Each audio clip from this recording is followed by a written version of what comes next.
Hello, fellow diggers. Hey guys, how's everybody doing today? It's a beautiful day in the neighborhood, and no, I'm not going to put on my sweater and my tennis shoes and do the Mr. Rogers deal. But I got to thinking the other day, you know, I like to have my coins all pretty and shiny. And Dave sent me a while back, he sent me 3 Roman coins, and he told me when he sent me to him that these aren't in the best of shape. He had sent a bunch of them to Digger Dan for Deep Digger Dan for his children's competitions, which is fabulous. The kids need them. They were getting like 15 coins in a package, and that is really, really neat for the kids. That way they can hold history in their hand, and then it's real to them. They know what it is. But he sent me 3 Roman coins. One's a fairly large coin.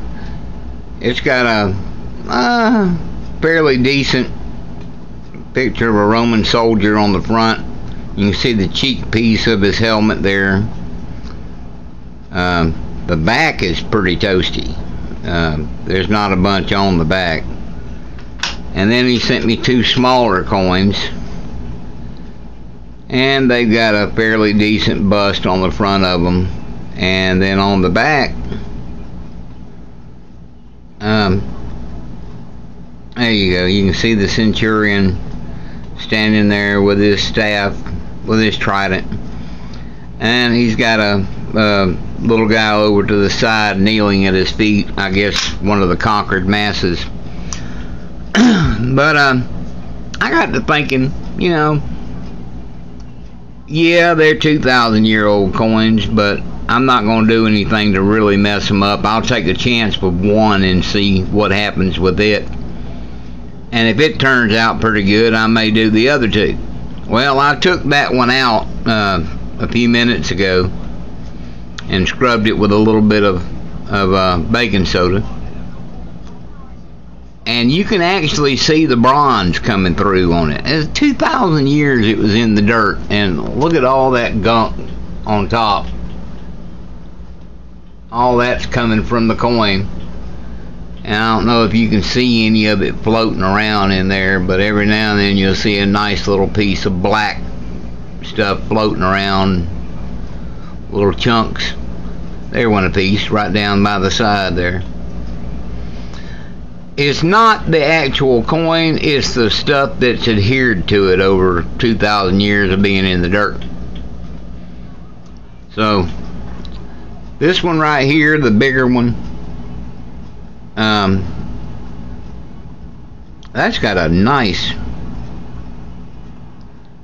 relief of that soldier on the front. Like I said, the back's pretty toasty. I don't know if I'll get anything out of the back, but I ought to be able to get the front cleaned up pretty good.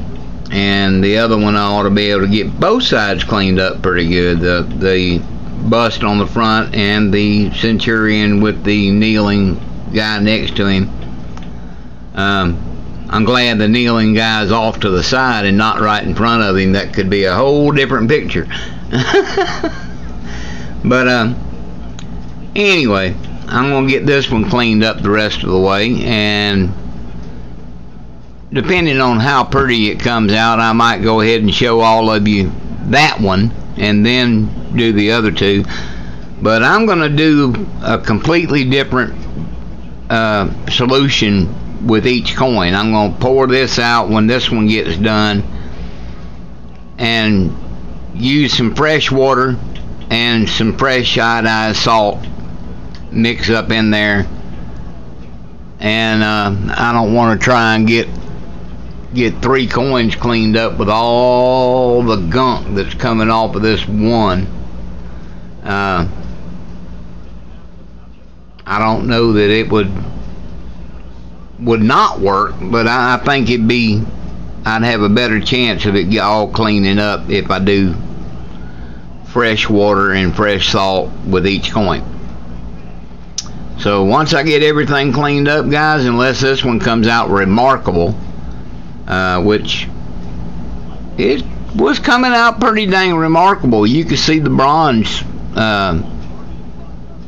on the face of the bust on the one side and on the Centurion on the other. So it is breaking some of that old crud off and getting to the metal underneath. So we'll see how this one turns out. If it turns out fabulous, I'll bust in and show you that one. If not, I'll wait till I get all three of them done and then show you what happened with the coins. So anyway, this is your one and only penny digger, guys, and we're out.